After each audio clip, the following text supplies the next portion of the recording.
20-year-old Lynette White was found brutally murdered in a flat in James Street in Butte Town. It was a horrendous murder. Lynette White had been stabbed 50-something times.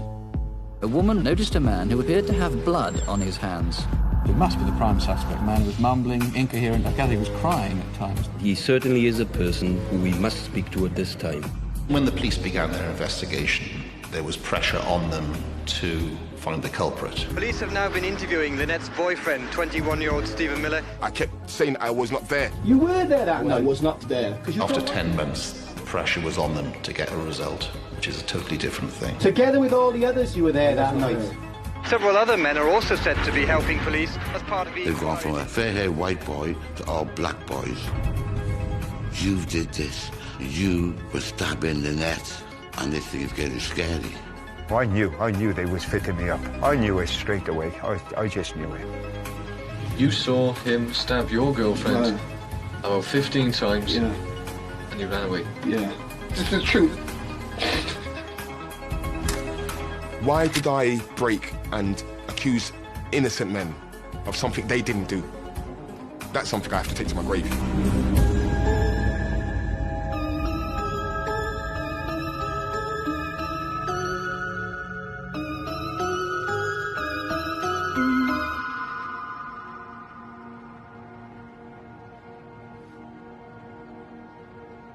Crime for me it wasn't my life. It wasn't what my father brought me up to be.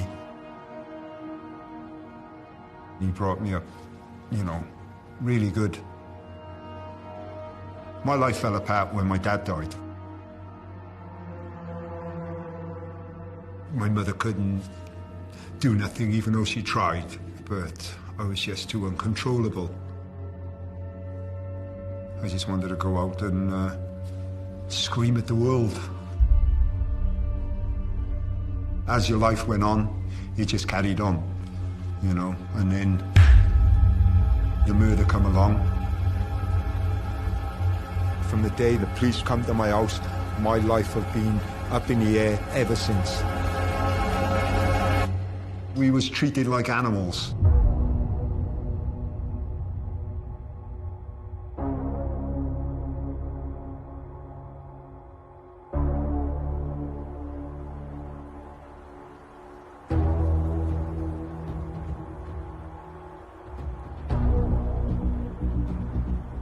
This is a five-hander murder trial. We never witnessed anything like this before. The day they sent us to Swansea Crown Court, I said to Ronnie, we got big problems. We got bigger problems now going to Swansea. The police certainly made a meal of taking them to court. You got all these police in their cars, like we was IRA. Do you know what I mean? Like we were some crazy terrorists. So you like this, crushed up, with your hands behind your back. They had police helicopters flying over.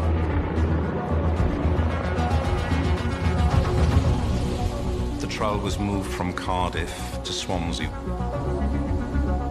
The authorities feared that it would be difficult to find a jury who would be unaffected by the incident.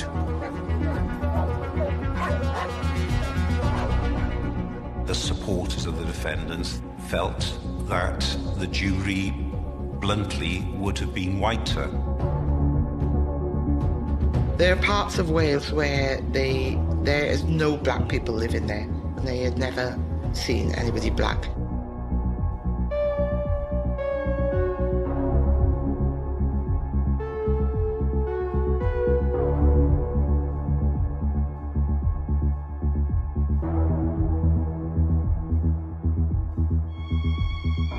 They put it in Swansea for a better chance of a conviction.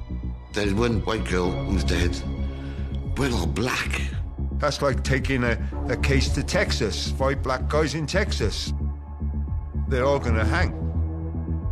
Basically, the feeling was that they were guilty. I think the general media opinion was that they must be the right people because the South Wales Police said so. My team and I were dedicated to the task, and I think at the end of the day, we knew that the answer lied somewhere there in the docks. I think generally there was a feeling that this isn't really about us. This isn't about the life that most people in South Wales lived. Everybody happy?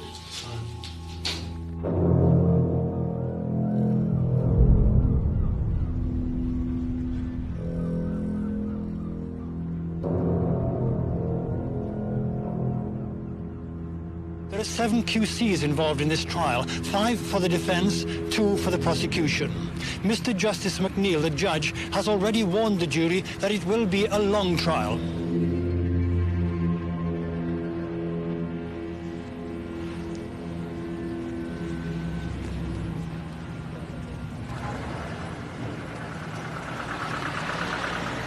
Innocent, right?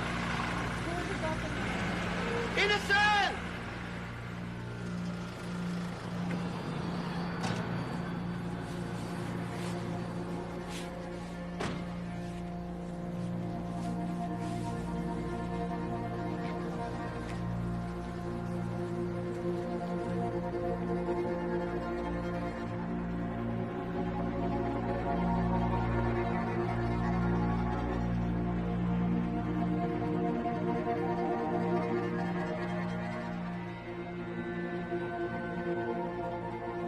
A million times I've seen this place in my nightmares, you know.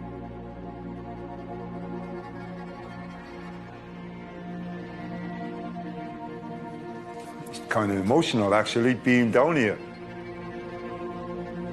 And this was our cell. This is our cell. This is where we were. It was the middle cell.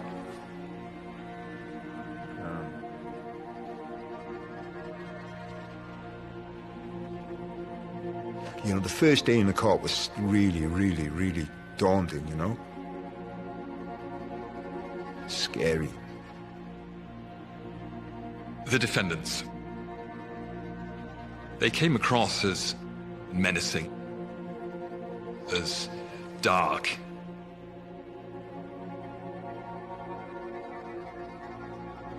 This is where we sat. This was my seat. I think I owned this one. As I understand it, the police had been after John Actie for some time. John Actie was a big boy. He had a reputation as an enforcer. Yusuf Abdullahi sat next to me there. Ronnie, my cousin, sat here. The police were after Abdullahi. They knew he was very active with Class A drug supply, and they had concerns about Ronnie. This is Tony's seat. Tony Paris was a very low-level shoplifter. And this was Stephen Miller's seat. Stephen Miller was from London. He was in Cardiff with his brother, and I think the police thought that they were part of a Yardie gangster invasion. They were all involved in criminality to a certain extent.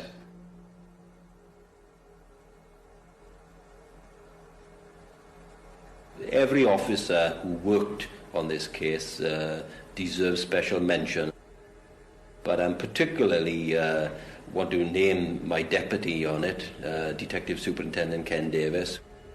I remember Ken Davis, who, whilst bouncing a squash ball off the side of the court wall, was saying that irrespective of whether John Actie was guilty or not, he had done enough that was wrong in the past, and that it was coming home to roost. The police were trying to intimidate the boys in the dock.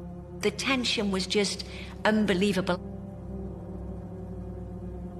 They were senior ranking coppers, these were. Be standing over by there, and they'd be calling me, "You black bastard, you nigger, you're going down, you're getting life." Basically like that every day. Murderer. You know, what can you do? There's nothing you can do. They're senior ranking officers. What can you do?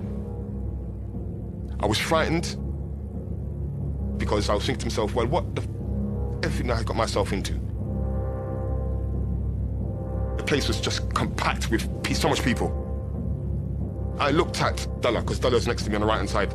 I looked at him and said, Della, look at the clouds. And he looked up. The Guildhall has got really high roofs, but glass, so you could see the skyline. The clouds came. I mean, it was eerie. Della, he just looked at me. He said, Steve, we know exactly how they operate. He says that this has been going on for generations.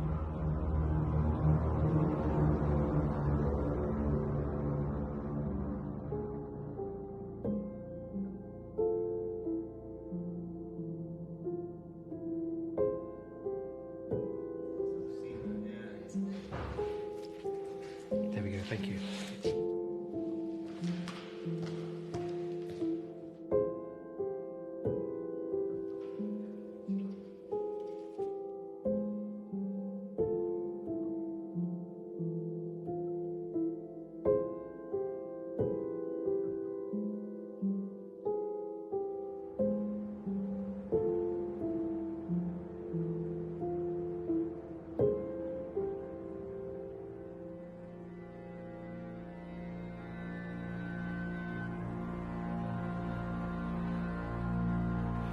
I'm Peter Solomons.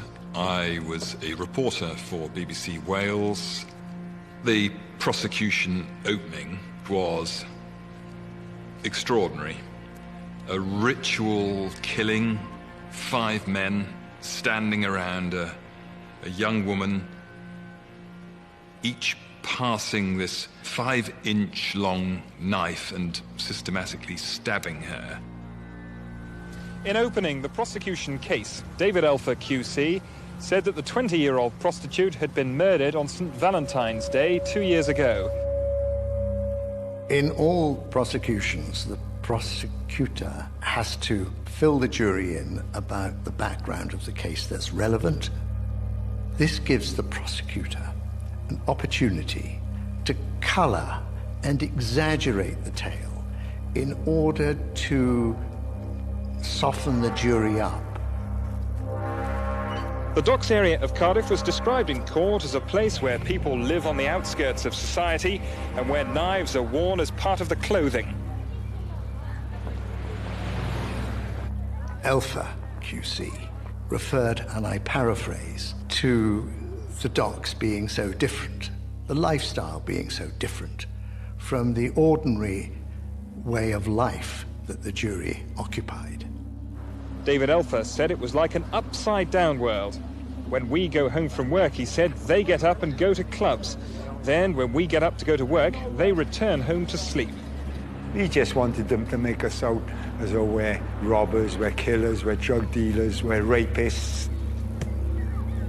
There were people from Butte Town in the public gallery at the time, clearly not a description that they recognised. I thought it was shameful, really, for him to say what he said, because at the end of the day, if he'd never been there, or he'd never been involved with the community, how could he have an opinion? And I thought, I feel sorry for people like you, because you're people who judges, you know, a book by its cover, and you must never do that, because you don't know what's in the book.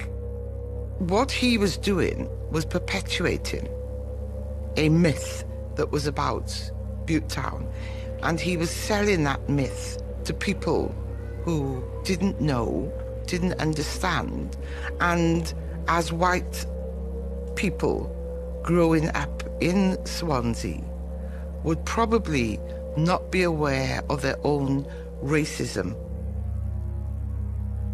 Elfer was trying to show the jury that they, the defendants, are animals.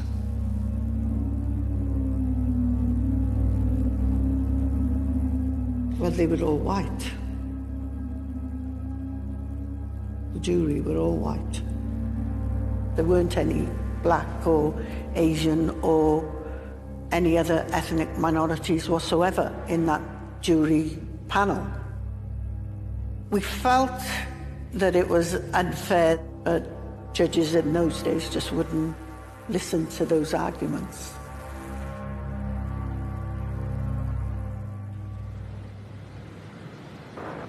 David Elfer, QC prosecuting, said that 20-year-old Lynette White was horrifically murdered.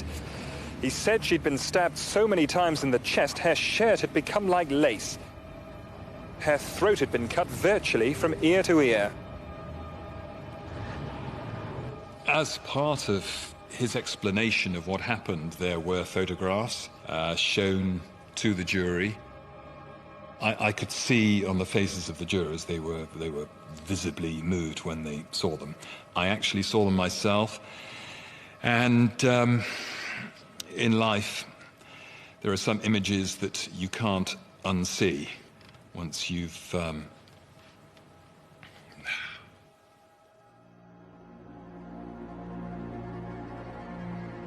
Oh, well, anybody listening to a description of her injuries and how she died would have been traumatised. I mean, if that was a member of your family, then that would have been unbearable. Obviously it was terrible and tragic, but as a story, it was very compelling. Lynette White was 20 years old. She was well known in the docks area of Cardiff and worked as a prostitute. Has been told that the 20-year-old prostitute had her throat cut before being stabbed nearly 60 times. White's body was discovered on Valentine's Day in the Dockland flat she used for her wretched trade.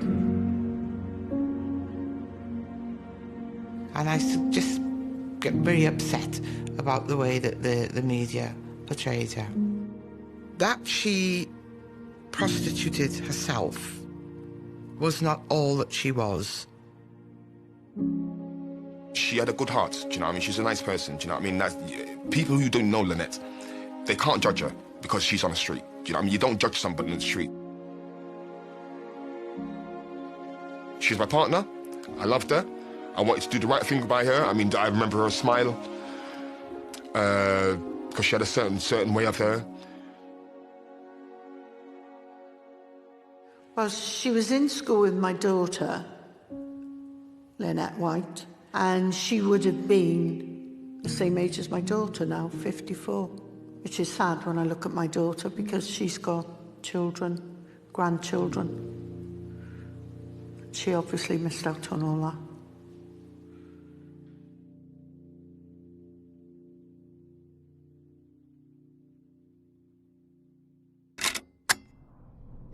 Very well. Right. Because I'm Lynette's boyfriend. I'm Lynette's boyfriend, fair enough, right? You? But I wasn't the listen now. The whole week I was looking for her.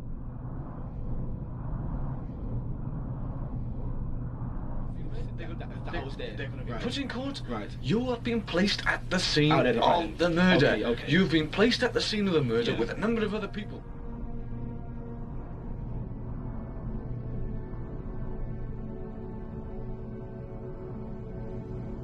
Yeah. And you cannot possibly have witnesses like we've got who can be in collusion. I mean, they are saying things, and the whole jigsaw puzzle has suddenly dropped into place. The essence of the story was that Miller was looking for Lynette White to sort out either a drugs issue or a money issue with her, and that these men were with him when they went into the flat in order to sort her out. That's the case. And to show that the men were in the flat, Gelfer started in calling the evidence of Violet Perriam. She was the first person who put John Actie at the scene on the night of the murder. She happened to be driving past and exclaimed that she saw black men outside James Street and purported to recognize somebody that matched the build of John Actie. Now, she knew John Actie, but then she went on to say, but she didn't see his face. Now, we take the story up with a knocking on the door leading to the flat. There were two witnesses who the police heavily depended upon to give evidence, and that was Mark Gromick and Paul Atkins. Atkins was a visitor, but Mark Gromick occupied a flat above Lynette White's. And apparently on that night it was alleged that the boys came to bang on the door and Gromick went and threw keys out of the window, allowing them free entry up the stairs leading to the flat that Lynette White was in. And then there was Angela Pasila and Leanne Vilde. Leanne Vilde and Angela Pasela were also prostitutes who lived near the flat where Lynette was killed. Now, they were staying in another flat, which was quite a distance away. Leanne Vilde said she'd heard screams coming from the flat. They made their way across, they claimed, and they walked into the setting.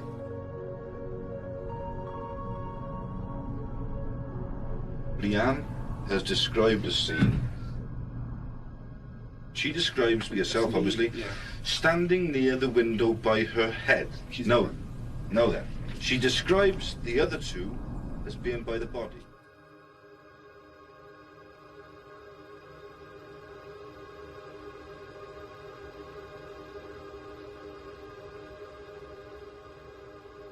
I think John Actie was on the stairs. I ran into the living room, followed by Angela. In the room was Ronnie Actie, and Dilla was standing a few feet away.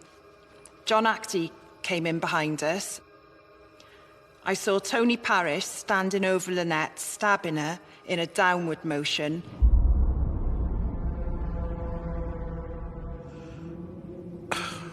Oh my God. There is no words to explain how that feels. You're so angry. John put the knife to my throat and he told me to cut her wrists because I had seen too much.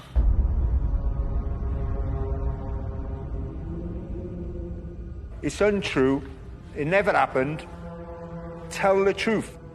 Tell the truth. That's what we were saying. Do you know what I mean? Tell the truth. Tell the truth. Tell the truth. Stephen took the knife off Angela and told me to take the knife and cut Lynette's throat.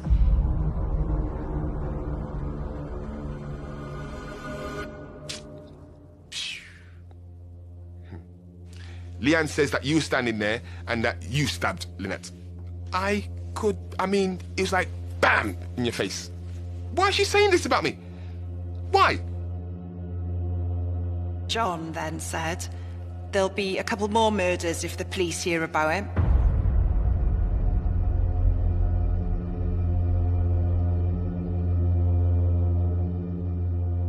The prosecution were asking the jury to believe that 5 black men would have behaved in that way. You wouldn't have found 5 white men in that position.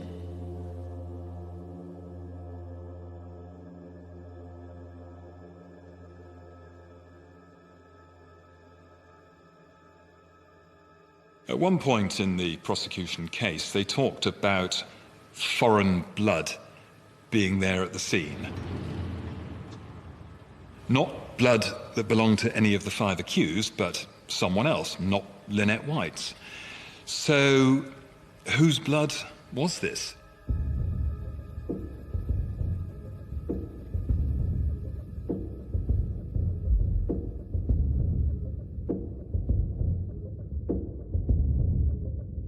And there was absolutely no forensic evidence linking any of the defendants with the murder of Lynette White. I remember thinking, if you haven't got forensic evidence, that's a pretty big hole in your case. I'm going to refer to a statement, a witness statement, that is, from a girl. Her name is Angela Pasila.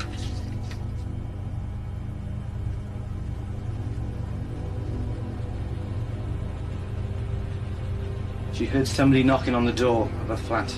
She says that she answered the door, and outside the door was standing Stephen Miller. Angela Pasila was such a reluctant witness that she actually had to be virtually dragged into court. She was so rude. Oh, she was rude beyond belief. And we were sitting here and we couldn't do nothing. We just had to take it. I have a transcript of some of her evidence here, and she's asked, who was in that room at that time? And here Angela Pasilo replies, the 5 monkeys you have got sitting in the dock. Tell us what you mean by monkeys, she's asked. She replies, well, what are they? Are they men that will go and kill an innocent girl? They are not bloody men. This is what they bloody are. They are all the fucking same, these docks people. It hurts, man. It's so... I can't describe how it feels, because I got a mother, and I got a father, and I got brothers and sisters who got this into this madness. I can still remember it. Them 5 black monkeys murdered Lynette White. The judge interrupts at this point and says, is monkey a slang phrase on the docks, Mr. Evans? And then Ronnie Actie, one of the defendants, says, no, sir. The judge chips in. Is the word monkey sometimes used in the docks for a half-caste? Ronnie Actie says, no, sir. It don't even make you feel human, like in the human race. She's asked, who put the knife to your throat? One of your monkeys did. Even though the words used are racist, monkey and so on, I didn't at the time, and I don't now, take them as racist from her, because she was and is so limited. She had a low IQ. I quite frankly think they were the first words that came out of her mouth when she was caught out in relation to her lies. You know, the police were sitting there laughing. It's like they told her what to do, to say as well. If you're in difficulty, just call them names. They didn't care. No one cared. I think the evidence of Angela Pasilo was absolutely pivotal to the prosecution case. She stood up in the court. She spoke very disparagingly about the 5 men in the dock, but she said that she saw those men murder Lynette White. Call me old-fashioned, you expect them to stand up there and tell the truth. And for a jury to disregard that would have been pretty extraordinary. It's all lies.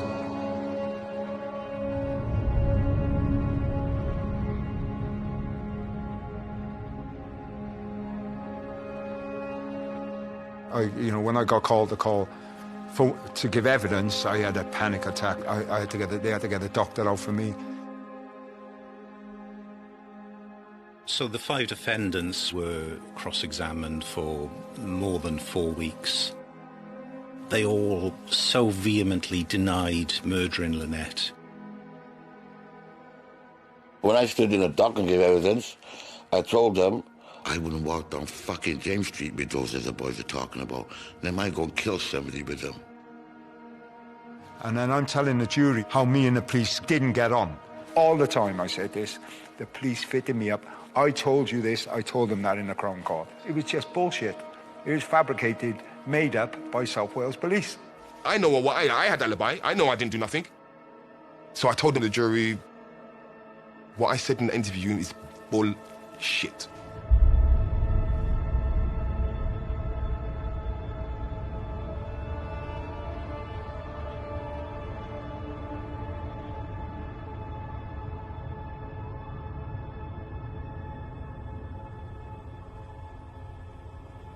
Yusuf Abdullahi said he was working on a boat called the Coral Sea.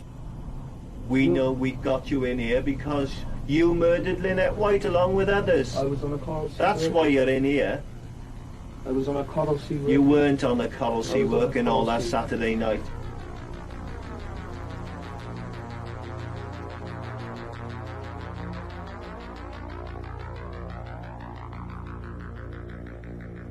All the witnesses gave cast iron evidence that Yusuf was on the boat and worked there all night.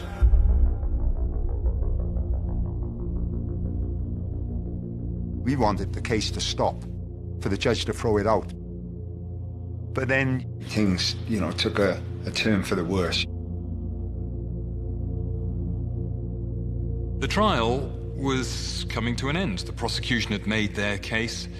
There'd been cross-examination of all the witnesses. The defence had gone through their case. Then the judge, Mr. Justice McNeill, was summing up the whole proceedings to the court and the jury. One morning, I got a call saying, "You're not going to believe this.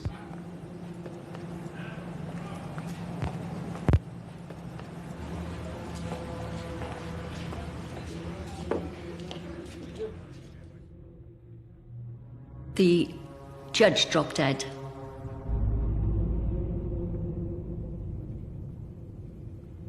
News of Sir David McNeill's death was announced to the court this morning.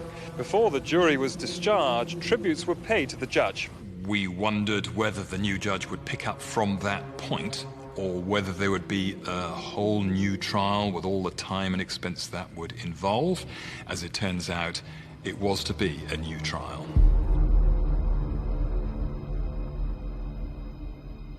Meanwhile, you've still got 5 defendants in custody.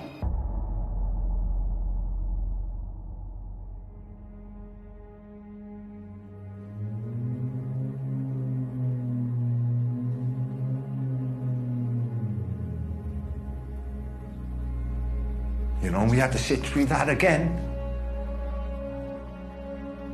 Basically, we were treated like animals, like slaves. It was fucking horrible. You know, people are thinking that you've done it. It was a racial thing. South Wales police were looking for a white guy, so why the fuck is it 5 black guys? You're a complete wreck. I don't know how many nervous breakdowns I had.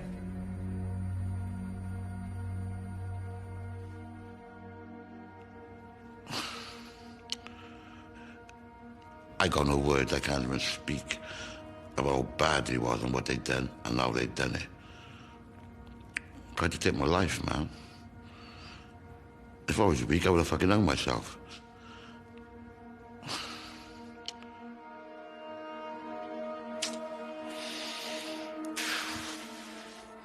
You have to go through that for a whole year. A whole year in court. In and out, listening to the whole same old bullshit. Oh, wow. The defendants were agitated. They had to stay in custody. There's no question of them being allowed bail or anything like that in a case like this.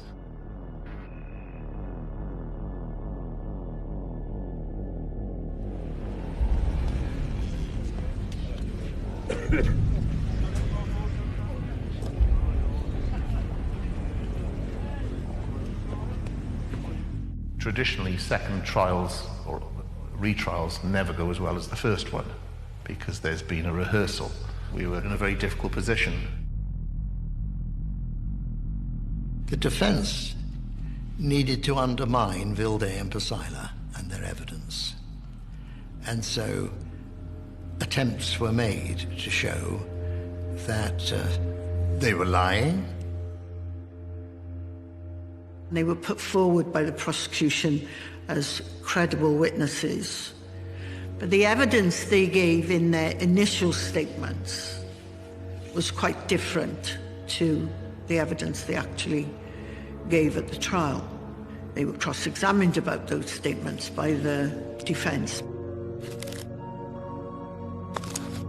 They told differing events at the second trial. They couldn't get any element straight. In their statements, they named other people who weren't even charged as being there.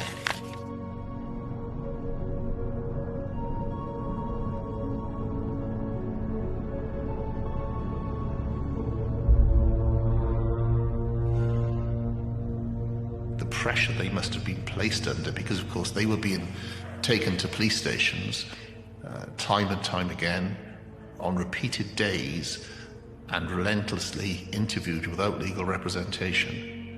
until they came up with the version of events that the police were happy with.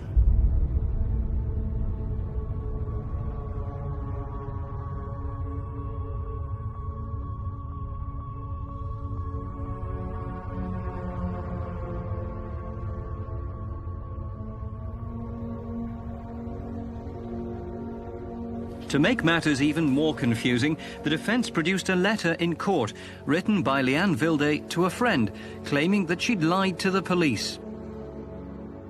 She said, if I would have said what I've been saying for 10 months, which honest to God is the truth, I would have been in the dock with them for the murder, Nicky. So I've lied to the police just so I could have got out of the police station. Nicola, I was scared to death. I just can't believe that the boys in prison are the right ones. You know, she was telling everyone exactly what the police have done to her. They had to agree with the police. Can you imagine? They got no family. The police are picking them up when they wanted to, taking them whenever they want. It was intimidating for us. And we got family, we got support. Them people ain't got no support. Vilde and Basila were both prostitutes. They fitted in with the playbook that had been created by the police of how this may have happened. But they had to find weak, vulnerable, suggestible people who would be susceptible to threats. But again, the problem was Stephen Miller's confession. Which kind of undermined any attempt one would have to suggest that Vilde and Basila were lying.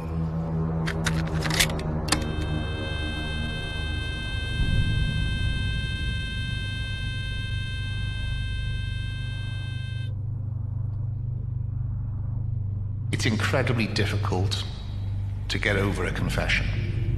It's the most difficult thing to convince a jury that somebody would admit to a serious crime that they haven't actually committed. I am DC Peter Greenwood. Also present is Detective Constable John Seaford. I am interviewing Stephen Wayne Miller.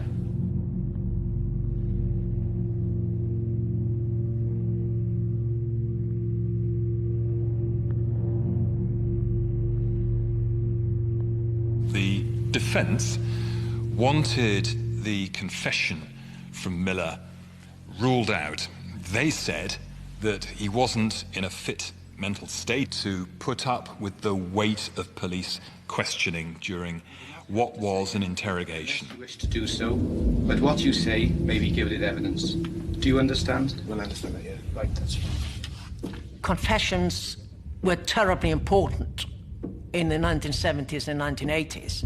So the focus was on confession, getting confessions, not necessarily getting the truth. I had seen cases where people had been pressured and coerced, but you didn't necessarily have evidence. In the cases of the Guildford 4 and the Birmingham 6, and I saw all of those, there was no proper recording. Whatever the Guildford 4 Birmingham 6 said probably wouldn't be believed. But when you actually have a tape, a tangible account, you can hear, you couldn't see it, but you could hear what was going on in the interview. And in the last month or so, we've seen people who we've always thought were crucial witnesses in this case. And as a result of that, we now believe that certain people are responsible for the murder of Lynette. Yeah. It left a lasting impression on me because it was the distress in Stephen Miller's voice. One of those people we think is involved in the murder of Lynette is yourself. Myself. I don't care what nobody say, I was not there.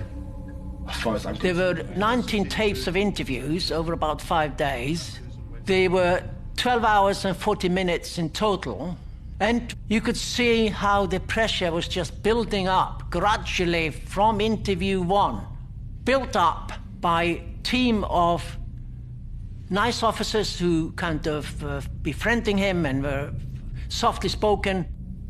We had a quick chat outside, and we thought You have got something to tell us. It's there. You want to tell us, but something's stopping you for some reason.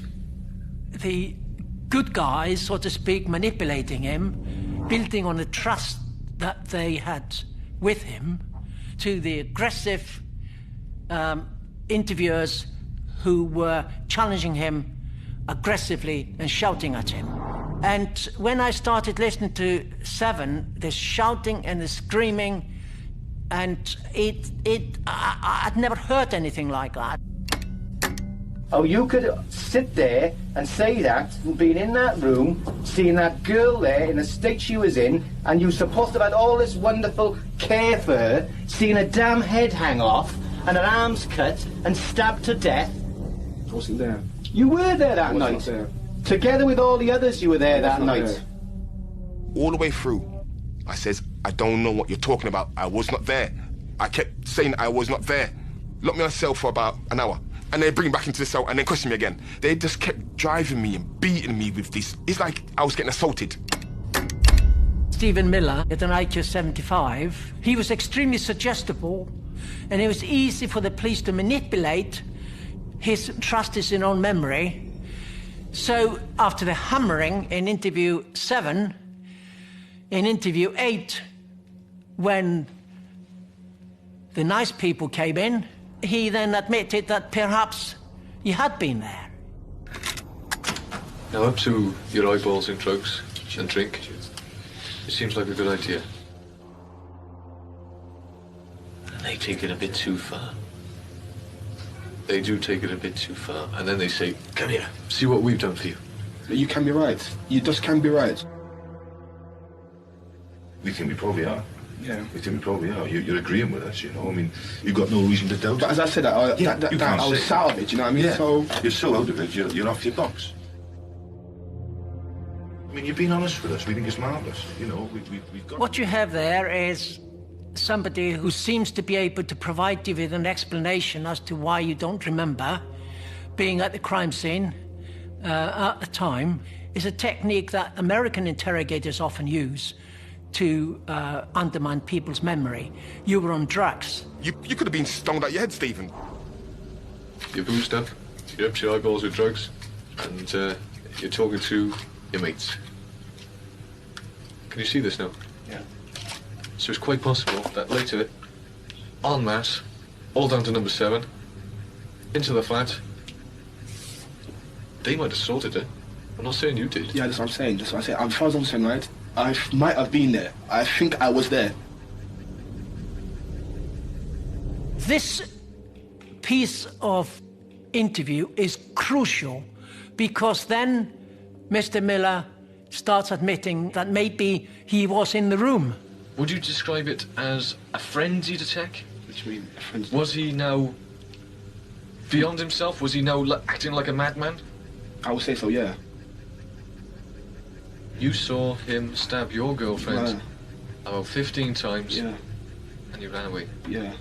That's the truth. That's isn't the it? gospel truth. The gospel truth. You ran away. Yeah. So the story is developing. And then in interviews 18 and 19, he admits that he actually did some stabbing. I think you can remember whether you stabbed Lynette or not. I don't remember. I think you can. I think you can. And I want you to tell me. I want you to tell me if you were forced to do it. I want you to tell me if you did it of your own accord, but you're out of fear. I don't want you to tell me now. I don't know. Everything else is clear to you, apart from one little bit. That's what I said. I don't know.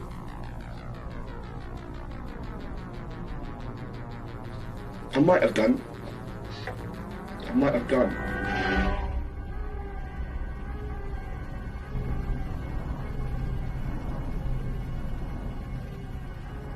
It is a horrific process because he's persuaded he's a murderer.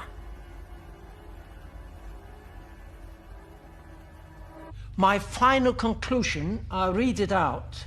There is no doubt in my mind that bearing in mind the type, intensity and duration of the police pressure, the reliability of the content of the interviews must be considered to be unsafe and unsatisfactory.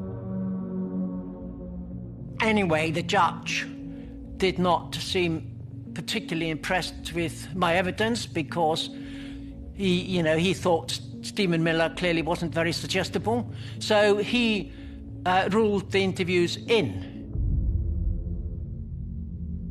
In the summing up before the jury, the trial judge refers to a comment by the prosecutor that Good Johnson, he is in a cloud cuckoo land. Cloud cuckoo land. It's insulting.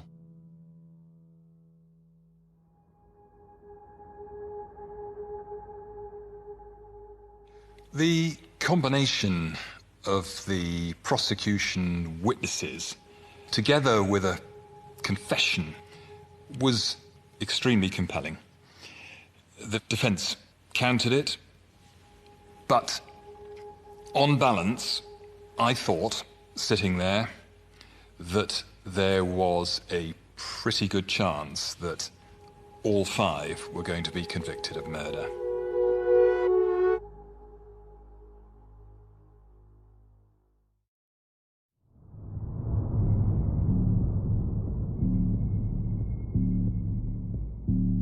The judge, Mr. Justice Leonard, called all 5 defendants into the court shortly before 5 o'clock.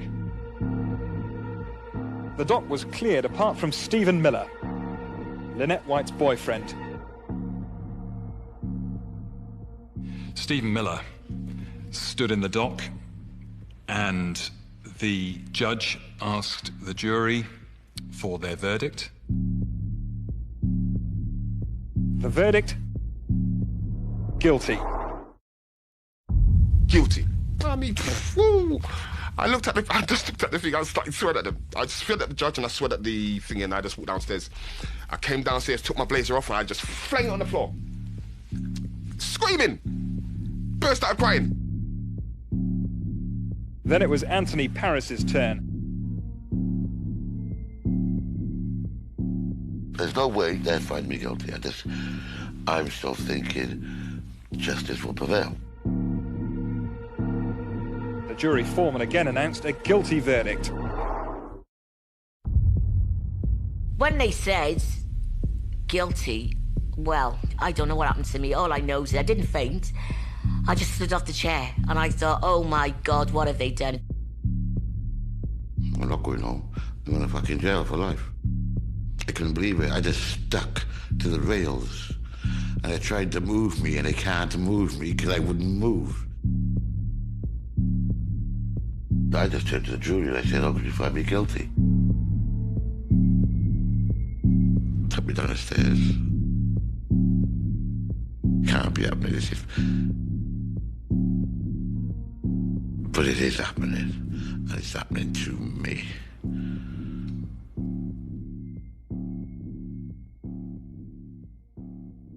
So 2 of the men had been convicted of murder. We turned up the next morning expecting that the other 3 would follow the same course.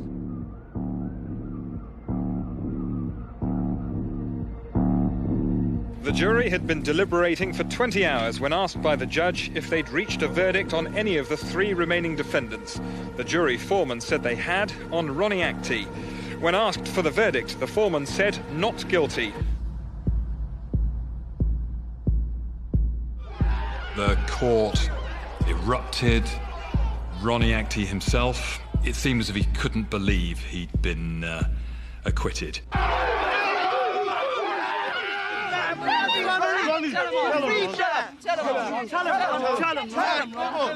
I've been put in jail for 2 years for a crime I did not commit. I don't know anything about. And John Actie is innocent. John Actie and John. John Actie is innocent. They're all innocent. They're all innocent. They're all innocent. Over Paris. All of them are innocent.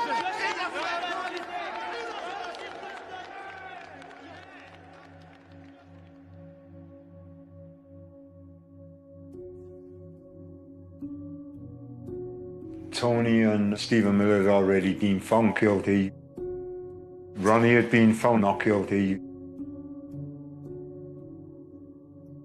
So you can imagine, you know, the feeling inside you, is it going to be a guilty or is it going to be a not guilty? You just don't know.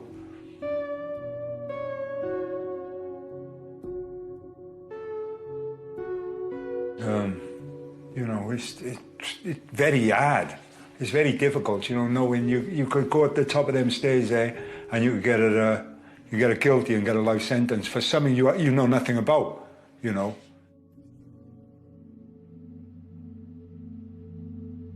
Firstly, the judge called Yusuf Abdullahi into the dock. And I'm standing down here. Yusuf was up there. I heard, how would you find Yusuf Abdullahi?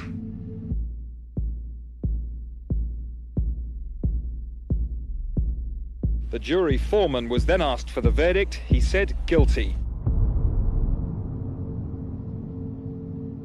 And you could hear the cock, oh, you know.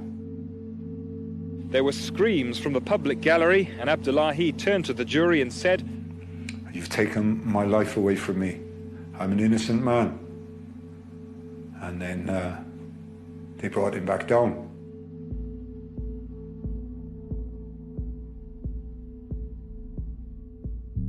Outside the court, Abdullahi's brother spoke about the sentence. He was proved to be on a boat on the Coral Sea in Barry. He was proved by 13 witnesses to be there. How do the family feel now? What do you mean how do the family feel? Is that justice?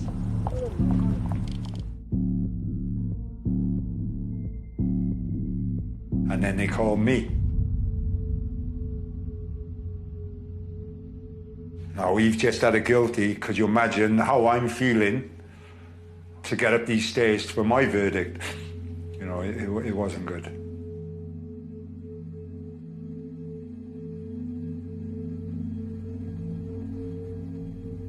John Actie was then brought to the dock.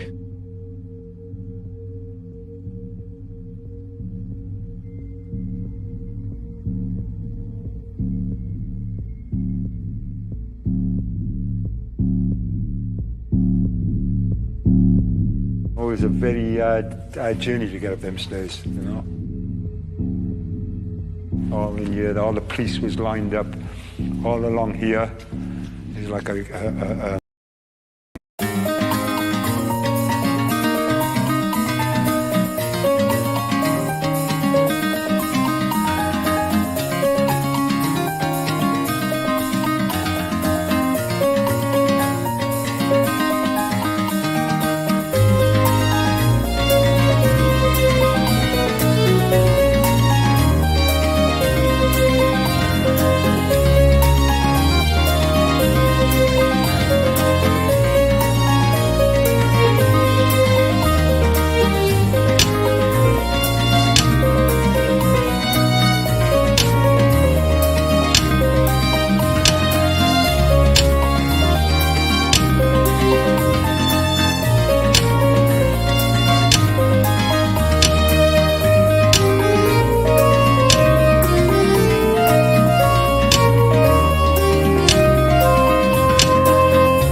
had, you know, just in case of trouble.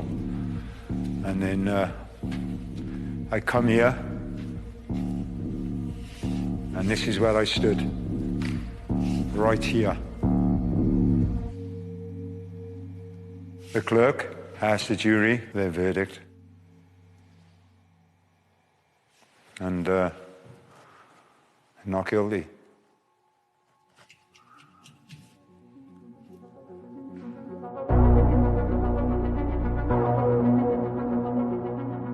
And it just echoed, everything echoed round you.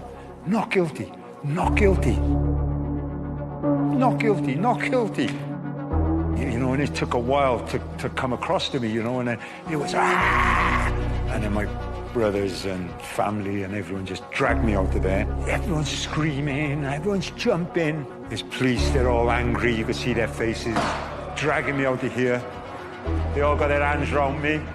I'm feeling freedom. This is what they done. This is what all the time trying to do to us. All the time. Seeing Tony, Gullah, Stephen Miller in jail. They're innocent guys, you know. What could we do? Just tell the world they was innocent, you know. Innocent. They wanted to just put innocent. Valis is innocent. They're innocent. What are your feelings on that? My feelings. I am bitter. I am broke. I want to go home to my family. There was some crying. There was smiling, you know, and there I was going home, and it was lovely. It was a nice feeling.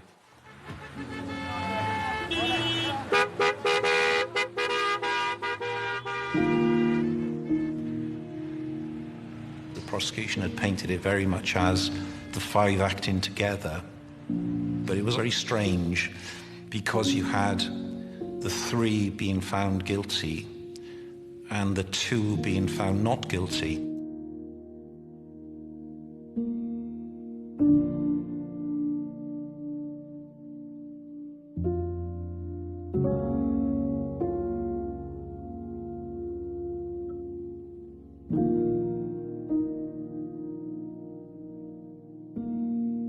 The only possible explanation is that the jury, quite improperly and contrary to the direction of the judge, relied upon the Miller confession tapes.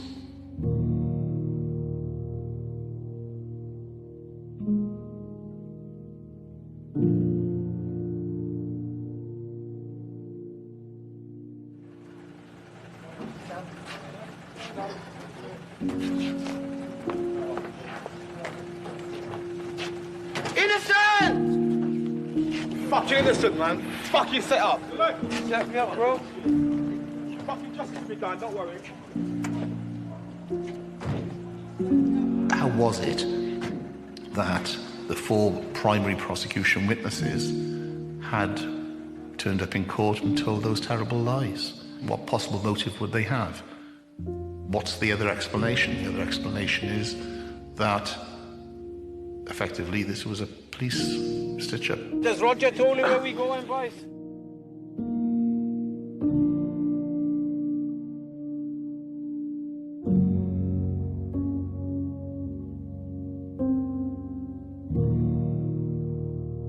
On the last day, some get a heavy lunch. John Williams at 52 says this suits him best. He starts a new career as a private crime consultant. There's a lot of it out there, he says. The villains mustn't get away. There was one strange thing. Police told the media that Lynette's name was spelled without an E on the end. And in fact, there's an E on the end. It was a very minor, if you like, example of how Lynette was misportrayed.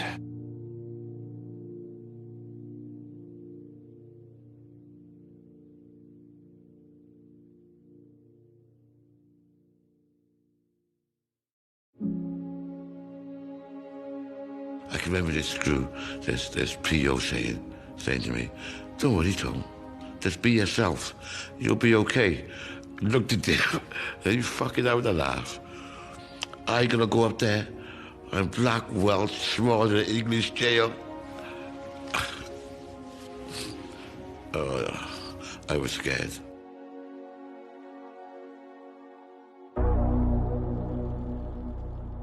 I said, what are we going to do? And Malik was just, we're going to have to make a campaign. Me and Lloydie and you, all of us, all of our families have to get together and sort it out.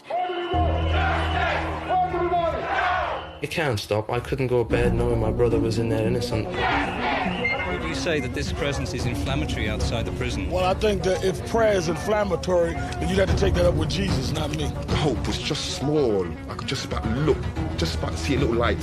Free, the card is free. The police picked on the wrong fucking family, as simple as that. They shouldn't have picked on my lot. Nobody's saying the person who didn't kill this girl shouldn't go in jail. But put the right person in there. They will fight till doomsday for me to get out. No, this is just the beginning. Who killed Lynette White? You know, who killed Lynette White?